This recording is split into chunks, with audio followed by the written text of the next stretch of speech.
દોસ્તો, અજાયબી સમાન અવકાશમાં ક્યારેક ફરતા લઘુગ્રહો પૃથ્વીની કક્ષામાં પ્રવેશ કરે ત્યારે પૃથ્વીના વાતાવરણ સાથેના ઘર્ષણને કારણે એક આકાશમાં લીસોટો દેખાય. તમે ક્યારેક જોયો પણ હશે. અને આ લઘુગ્રહો એટલે જ એસ્ટ્રોઇડ, જેનો અભ્યાસ કરવો એ નાના બાળકોથી લઈને અવકાશ વૈજ્ઞાનિકો માટે પણ મહત્ત્વનો અને તેમને મનગમતો વિષય હોય છે. મિત્રો, 30 જૂન એટલે વર્લ્ડ એસ્ટ્રોઇડ ડે.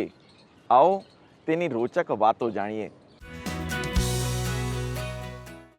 તમે રાત્રે આકાશમાં ખરતા તારા જુઓ છો અને તેને જોઈને કેટલાક લોકો વિશ પણ માંગતા હોય છે, પરંતુ અસલમાં તેને મિટ્રોઇડ્સ કહેવામાં આવે છે, જે અવકાશમાં ટ્રાવેલ કરતા એસ્ટેરોઇડ છે, જે નાનાથી ખૂબ મોટા કદના પણ હોઈ શકે છે.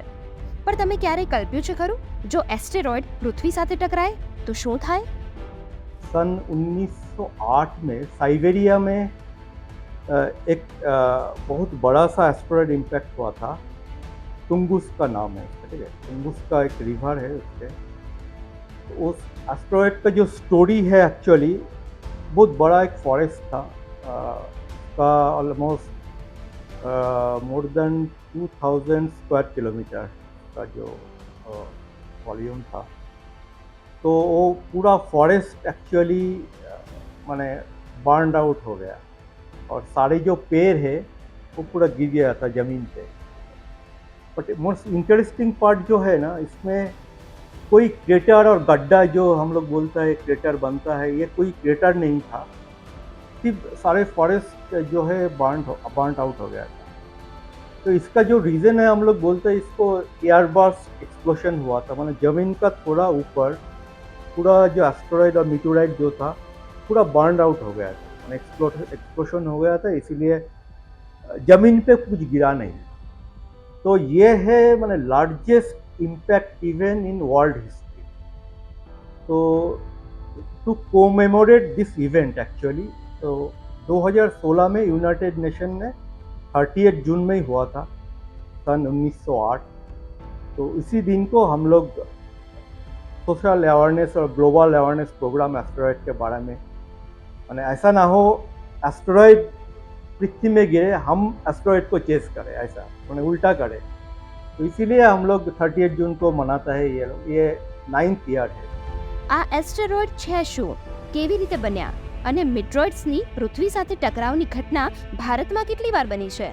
जब सन का फॉर्मेशन हुआ था उस टाइम हम लोग का जो प्लैनेट से 8 प्लैनेट भी बना था, तो कुछ लेफ्ट ओवर मटेरियल रह गया, तो उससे एस्टेरॉयड बना. इसीलिए एस्टेरॉयड का जो शेप है वो स्फेरिकल नहीं, प्लैनेट जैसा, उसका इरेगुलर शेप, उसका ग्रेविटी भी कम है, इसीलिए तो बन नहीं पाया पूरा स्फेरिकल शेप.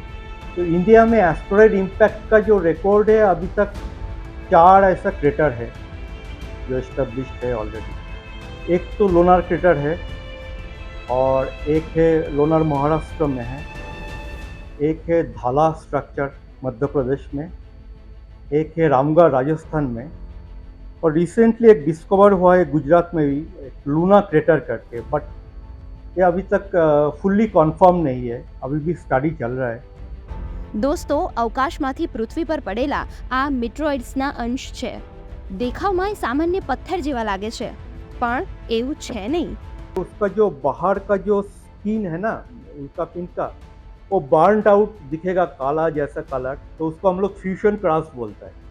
तो ये फ्यूजन क्रस्ट आपको एकदम रिसेंट जो फॉल मतलब काली गिरा है उसी को मिलेगा. बट आप बाद में अगर उसको ढूंढने जाओगे तो वेदर्ड हो जाएगा, मतलब बाद में कुछ मिलेगा नहीं. और दूसरा क्या है, उसमें मेटल्स रहता है, आयरन निकल एलॉय जो बोलता है हम लोग. मेटल्स का क्या है, वो थोड़ा हेवी होता है. तो पृथ्वी का जो रॉक्स पत्थर जो है उससे थोड़ा हेवी होगा उसका. बट फाइनल वेरिफिकेशन के लिए आपको तो लेबोरेटरी आना ही पड़ेगा.